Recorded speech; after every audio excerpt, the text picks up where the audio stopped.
Hola a todos. Gracias por acompañarnos una vez más en este canal. Hoy vamos a adentrarnos en una historia real que sacudió al fútbol latinoamericano y que aún hoy sigue generando escalofríos. Es la historia de gloria, caída y supervivencia de Salvador Cabañas. Un nombre que pasó de ser sinónimo de goles a símbolo de tragedia y resistencia. ¿Qué ocurrió realmente después del disparo que casi le quitó la vida y cómo logró seguir adelante cuando todo parecía perdido? Salvador Ignacio Cabañas Ortega nació el 5 de agosto de 1980 en Itá, Paraguay, en una familia humilde donde el fútbol no era un lujo, sino una ilusión compartida. Desde muy pequeño, su vida giró alrededor de una pelota, no como un simple pasatiempo, sino como una obsesión silenciosa que lo acompañaba desde que tenía apenas 5 años. Curiosamente, sus primeros pasos en el fútbol no fueron como delantero, sino como portero en un equipo local de su ciudad, una posición que hoy resulta casi irónica si se piensa en el goleador implacable que llegaría a ser. Mientras otros niños soñaban con ser estrellas, Salvador entrenaba cada día con una determinación poco común para su edad, pasando horas enteras en la cancha, incluso cuando nadie lo observaba. Durante su adolescencia, vivió uno de los momentos más duros que marcarían su carácter para siempre. Un entrenador, tras evaluarlo brevemente, le dijo sin rodeos que todavía no estaba listo y que lo mejor sería que regresara a casa y volviera en algunos años. Para muchos jóvenes, esas palabras habrían significado el final del camino. Pero para Cabañas fue exactamente lo contrario. Al día siguiente regresó al entrenamiento con una convicción absoluta, decidido a demostrar que nadie iba a arrebatarle su sueño. Ese episodio no solo fortaleció su mentalidad, sino que definió una constante en su vida: levantarse siempre después del rechazo.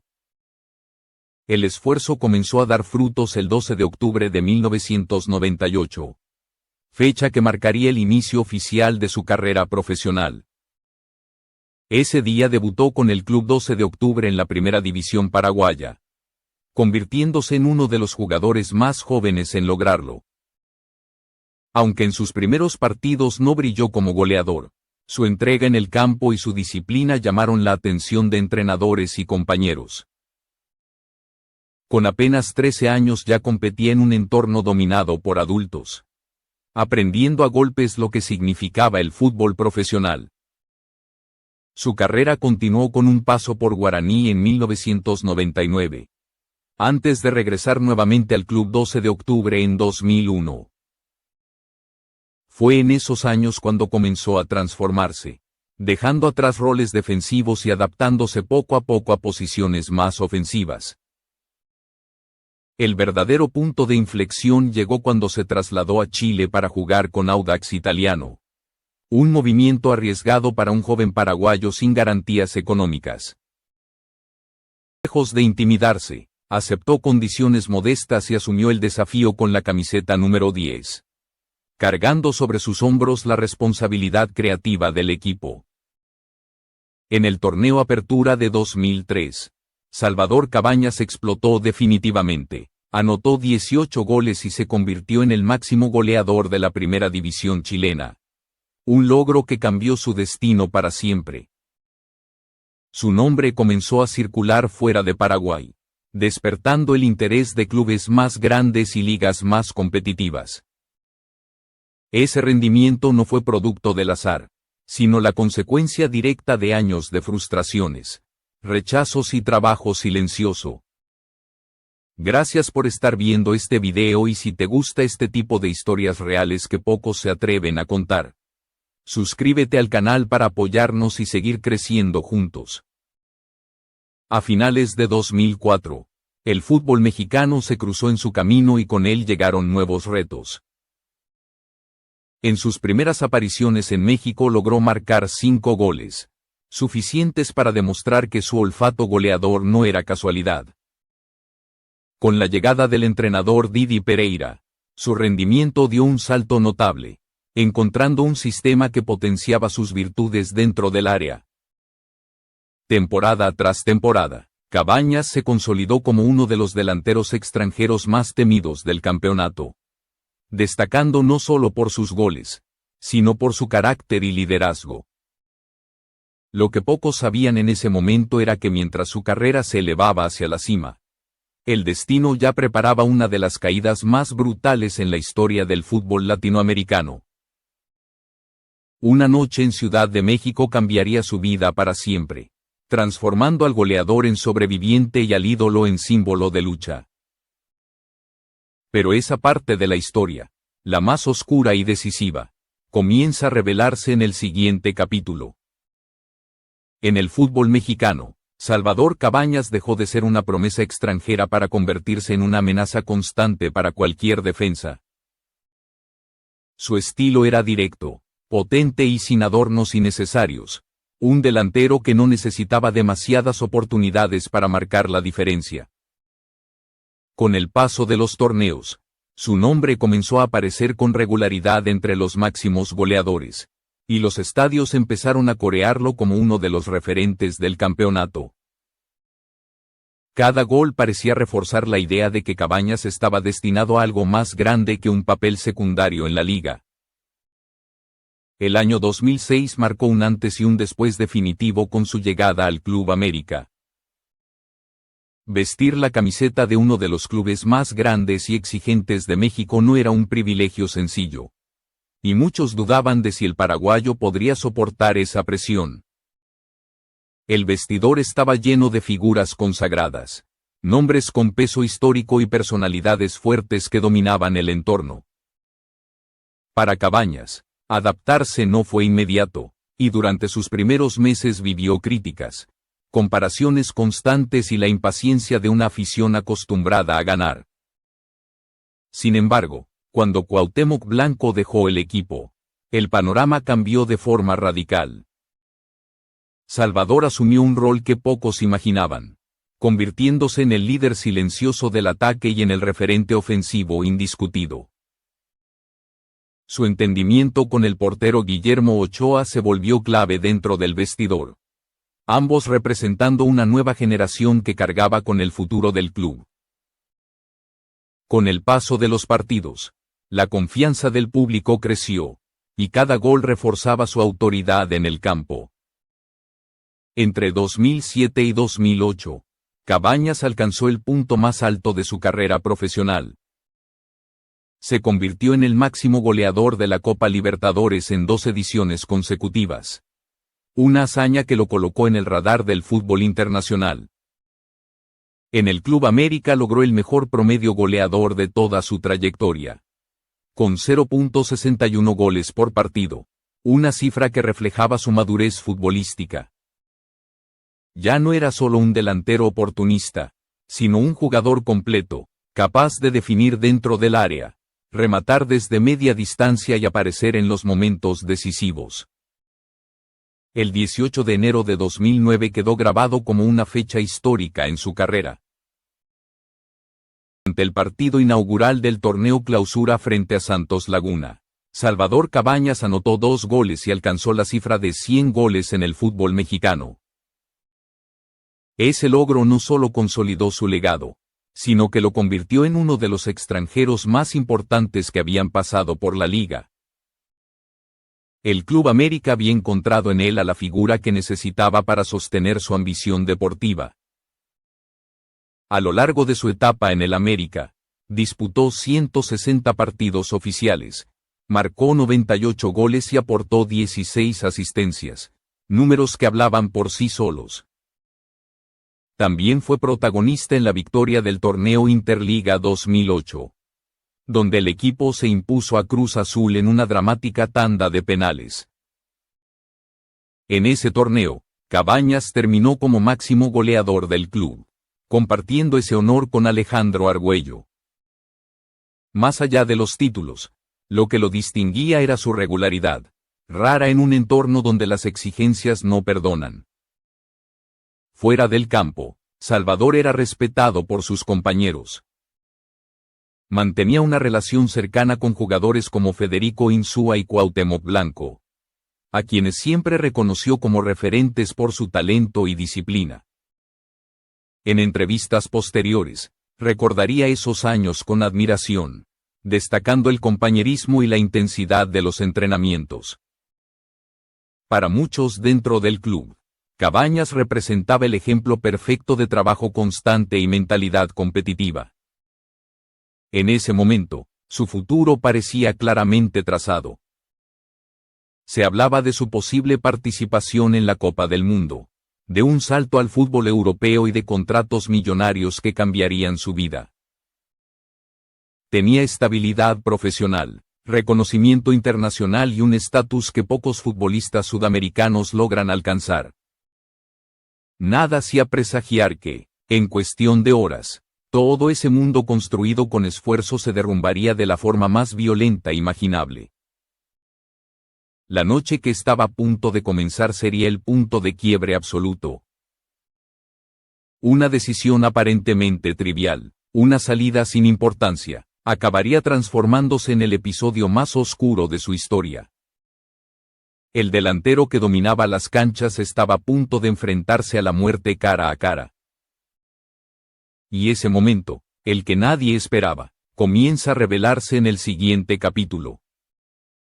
La madrugada del 25 de enero de 2010 comenzó como cualquier otra noche aparentemente inofensiva en la vida de un futbolista exitoso. Salvador Cabañas se encontraba en la Ciudad de México, aún bajo contrato con el Club América, disfrutando de un momento de descanso lejos de las canchas. Nada en su entorno hacía pensar que estaba a punto de cruzar el límite entre la vida y la muerte, ni que su nombre quedaría marcado para siempre por un episodio de violencia extrema.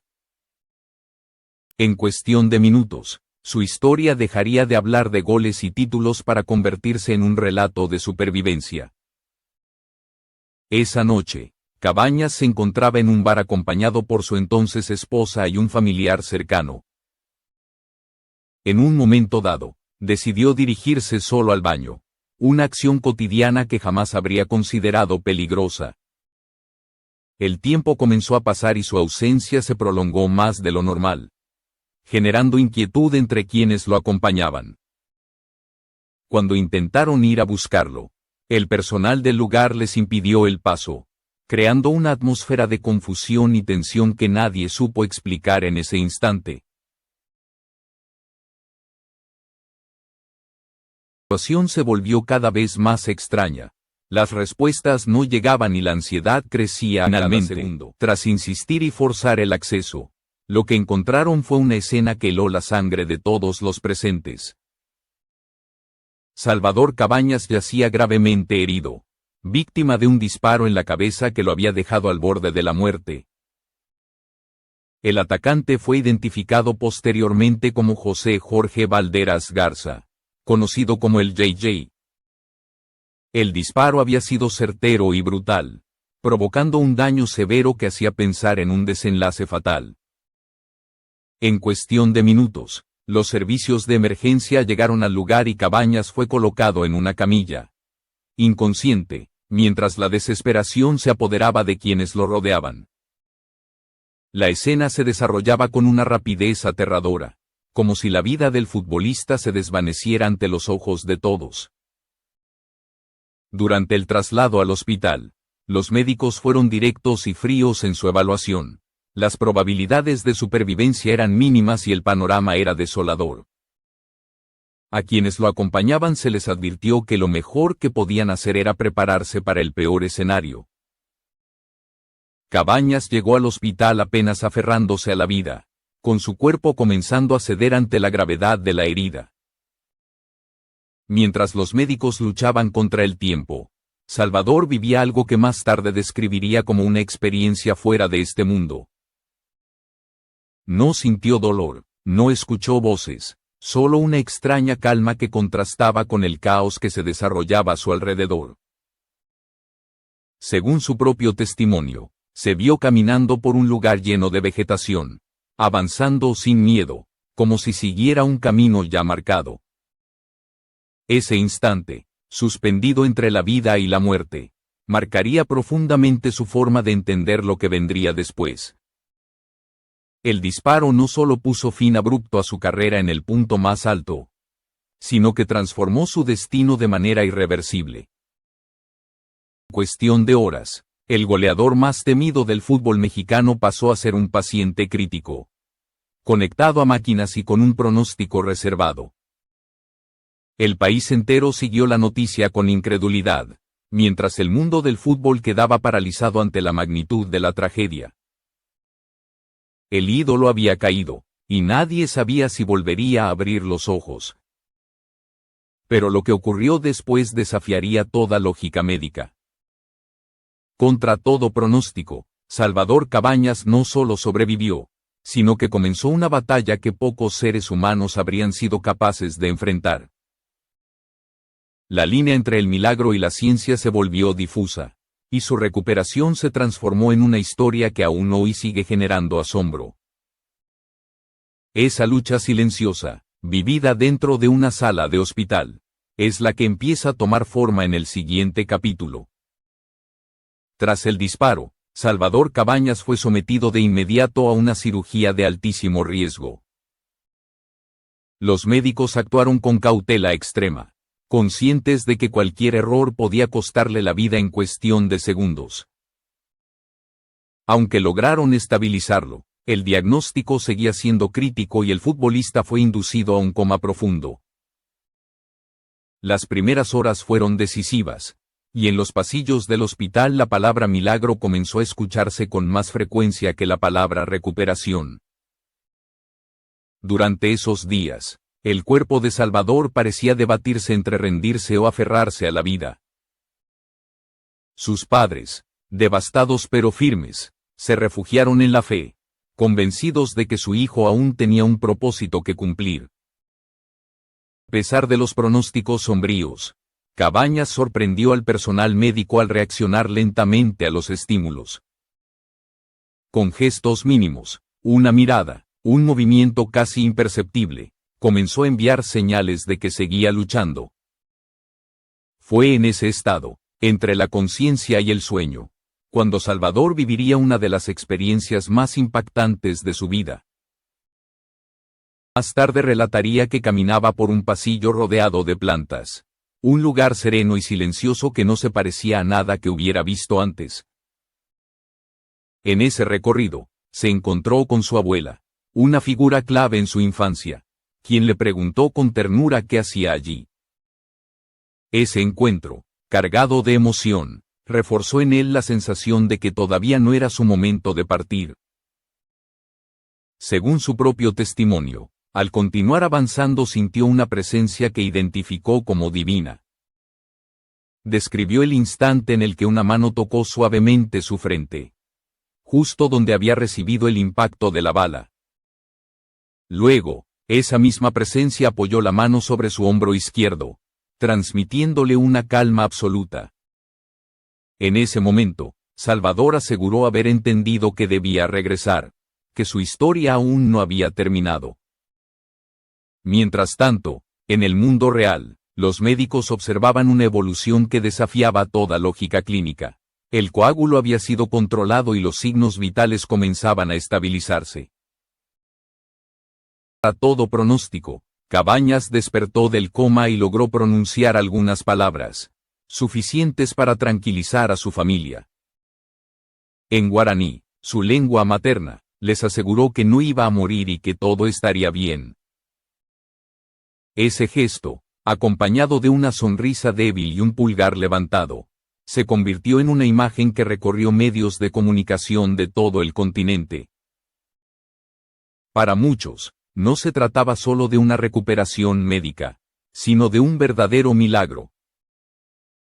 23 días después del ataque, Salvador salió de la unidad de cuidados intensivos, un paso que parecía imposible semanas atrás. El 2 de marzo, apenas 36 días después del disparo, recibió el alta hospitalaria oficial. Su proceso de rehabilitación continuó en Buenos Aires, lejos del ruido mediático y de la presión pública. Allí trabajó durante meses para recuperar funciones básicas, desde el equilibrio hasta la coordinación. Cada avance, por pequeño que fuera, representaba una victoria personal frente a la muerte. Sin embargo, aunque su cuerpo comenzaba a responder, su vida fuera del hospital estaba a punto de enfrentar una nueva y dolorosa realidad. La batalla por sobrevivir había sido ganada, pero la lucha por reconstruir su vida apenas comenzaba. Las secuelas físicas, los conflictos personales y las pérdidas económicas empezarían a revelarse con crudeza. El héroe que había vencido a la muerte ahora debía enfrentarse a traiciones, juicios y una soledad inesperada. Y esa parte de la historia, quizá la más amarga, se desarrolla en el siguiente capítulo. Cuando Salvador Cabañas salió del hospital, muchos creyeron que lo peor ya había pasado. Había vencido a la muerte, había sobrevivido a un disparo que pocos habrían resistido y su nombre volvía a ser pronunciado como sinónimo de milagro. Sin embargo, lejos de los quirófanos y las salas de rehabilitación, lo esperaba una realidad mucho más fría y dolorosa. La tragedia no solo había afectado su cuerpo, también había comenzado a destruir todo lo que había construido fuera del campo. Durante su recuperación, Salvador empezó a darse cuenta de que su situación económica se deterioraba rápidamente.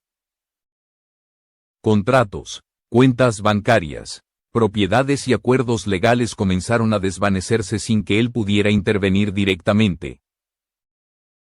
Mientras luchaba por volver a caminar con normalidad, otros tomaban decisiones en su nombre. Fue entonces cuando la relación con su esposa, María Lorgia Alonso, comenzó a fracturarse de manera irreversible. El divorcio marcó uno de los golpes más duros de su vida. Cabañas había acumulado, según estimaciones de medios deportivos, una fortuna cercana a los $20 millones durante su carrera. Gran parte de ese patrimonio se perdió en medio de disputas legales, honorarios de abogados y conflictos de representación. Para un hombre que había pasado de la pobreza al éxito absoluto, verse prácticamente sin recursos fue una humillación silenciosa. Diversos reportes periodísticos en México y Paraguay señalaron que, tras el ataque, la relación entre Salvador, su entorno legal y su expareja se volvió cada vez más tensa. Se habló de traiciones, de decisiones tomadas a espaldas del futbolista y de un entramado legal que lo dejó sin control sobre su propio dinero.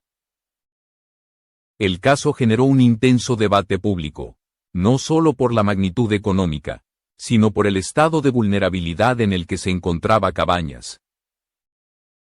Para muchos, la tragedia no terminó con el disparo, sino que apenas comenzaba. Mientras su vida personal se derrumbaba, Salvador intentó mantenerse en pie. Se asoció con sus padres para abrir una panadería en Paraguay, no como símbolo de fracaso, sino como una forma de asegurarles estabilidad. También utilizó los pocos ingresos que tenía para construir una casa para ellos, priorizando a su familia por encima de cualquier lujo perdido. Ese gesto reflejaba un cambio profundo en sus valores, marcado por la cercanía constante de la muerte. En medio de los rumores, las críticas y las versiones cruzadas, Cabañas eligió el silencio. Rara vez habló públicamente sobre los detalles más íntimos del conflicto, evitando alimentar el escándalo. Cuando se le preguntaba por las traiciones o por el dinero perdido, respondía con serenidad, afirmando que lo material podía recuperarse. Para él, lo verdaderamente irrecuperable había sido el tiempo perdido con sus hijos. Uno de los dolores más profundos que confesó fue la distancia con su familia. Tras el divorcio, sus hijos quedaron bajo la custodia de su madre y el contacto se volvió limitado. En entrevistas posteriores, Salvador describió ese periodo como el año más difícil de su vida. No por la bala, ni por la rehabilitación, sino por la sensación de haberlo perdido todo a nivel emocional. A pesar de las pérdidas, Cabañas nunca se presentó como una víctima absoluta. Con el paso del tiempo, comenzó a hablar de perdón, incluso hacia quienes consideraba responsables de su caída. Reconoció errores, aceptó decisiones equivocadas y asumió que su carrera había terminado antes de lo previsto. Pero también dejó claro que no permitiría que ese episodio definiera el resto de su existencia. Mientras muchos lo daban por acabado, Salvador empezó a reconstruirse desde otro lugar, lejos de los estadios repletos y los contratos millonarios. Encontró una nueva forma de seguir adelante. La resiliencia y la experiencia del dolor lo empujaron a buscar un propósito distinto. Ese nuevo camino, inesperado y profundamente humano, es el que empieza a tomar forma con el paso de los años. Salvador Cabañas comprendió que su historia ya no estaba ligada únicamente al fútbol. Aunque intentó regresar a las canchas en 2012 con el Club 12 de Octubre y más tarde con General Caballero, sus apariciones fueron limitadas. El cuerpo respondía, pero las secuelas del disparo seguían presentes, especialmente los problemas de visión en su ojo izquierdo. Finalmente, en 2014, tras disputar algunos encuentros en divisiones inferiores de Brasil, anunció de manera definitiva su retiro del fútbol profesional. Lejos de vivir ese retiro como una derrota, Salvador lo asumió como una etapa inevitable. Había vuelto a caminar, a correr y a patear un balón, algo que pocos médicos consideraban posible. Para él, el simple hecho de estar vivo ya era una victoria absoluta.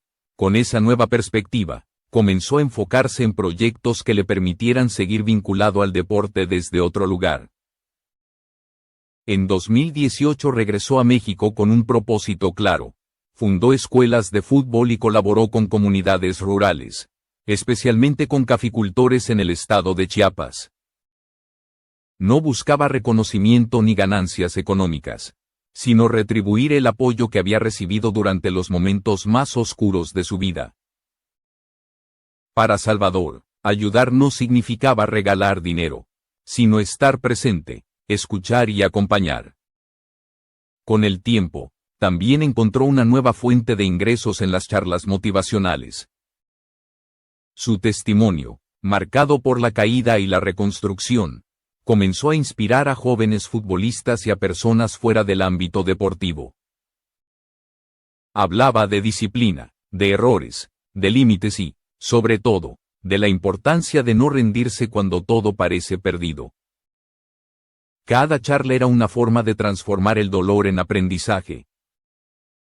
Uno de los gestos que más sorprendió al público fue su postura frente al hombre que le disparó.